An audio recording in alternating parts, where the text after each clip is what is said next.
नमस्कार दोस्तों। माघ मास 5वां अध्याय सुनने से पहले बेल का बटन दबाइए ताकि आपको आने वाली हर नोटिफिकेशन मिलती रहे। आगे पाठ जारी रहेगा। माघ मास 5वां अध्याय। श्री दत्तात्रेय जी कहते हैं कि हे राजन, एक प्राचीन वृतांत सुनाता हूँ। भृगुवश में ऋषिका नाम की एक विधवा ब्राह्मणी रहती थी, जो बाल्यकाल में ही विधवा हो गई थी। वह रेवा नदी के किनारे विंध्य पर्वत के नीचे तपस्या करने लगी। वह जितेंद्रिय, सत्यवक्ता, सुशील, दानशिला तथा तप करके देह को सुखाने वाली थी। वह अग्नि में आहुति देकर ही छठे काल में भोजन करती थी। वह वल्कल धारण करती और संतोष से अपना जीवन व्यतीत करती थी। उसने रेवा और कपिल नदी के संगम में 60,000 वर्ष तक माघ स्नान किया और फिर वहां पर ही मृत्यु को प्राप्त हो गई। माघ स्नान के फल से वह दिव्य 4,000 वर्ष तक विष्णु लोक में वास करके सुंद और उपसुंद दैत्यों का नाश करने के लिए ब्रह्मा द्वारा तिलोत्तमा नाम की अप्सरा ब्रह्मलोक में उत्पन्न हुई। वह अत्यंत रूपवती, गान विद्या में अति प्रवीण और मुकुट कुंडल से शोभायमान थी। उसका रूप, यौवन और सौंदर्य देखकर ब्रह्मा भी चकित हो गए।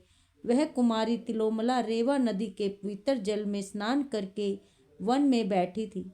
तभी सुंद और उपसुंद के सैनिक चंद्रमा के समान रूपवती को देखकर अपने राजा से जाकर बोले कि एक स्त्री देखी है कि उसके रूप की शोभा का वर्णन किया और कहने लगे कि कामदेव को लज्जित करने वाली ऐसी परम सुंदरी स्त्री को हमने कभी नहीं देखा। आप भी चल कर देखें। तब वे दोनों मदिरा के पात्र रख कर वहां पर आए जहां पर वह सुंदरी बैठी हुई थी, और मदिरा के पान से विहल होकर काम पीड़ा से पीड़ित हुए और दोनों ही आपस में उस स्त्री रत्न को प्राप्त करने के लिए विवादग्रस्त हुए और फिर आपस में युद्ध करते हुए वहीं पर समाप्त हो गए। तब उन दोनों को मरा हुआ देखकर उनके सैनिकों ने कोलाहल मचाया, और तब तिलोत्तमा काल रात्रि के समान उनको पर्वत से गिराती हुई 10 दिशाओं को प्रकाशमान करती हुई आकाश में चली गई और देव कार्य सिद्ध करके ब्रह्मा के सामने आई। तो ब्रह्मा ने प्रसन्नता से कहा कि हे चंद्रवती चंद्रवंदनी, मैंने तुमको सूर्य के रथ पर स्थान दिया। जब तक आकाश में सूर्य स्थित है, नाना प्रकार के भोगों को भोगो। सो हे राजनु, वह ब्रह्माणी अब भी सूर्य के रथ पर माघ मास स्नान के उत्तम भोगों को भोग रही है।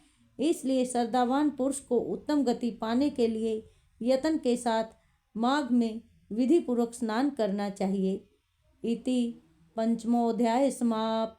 हरि ओम। ओम नमो भगवते वासुदेवाय।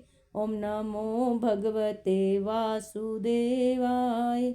ओम नमो भगवते वासुदेवाय। ओम नमो भगवते वासुदेवाय।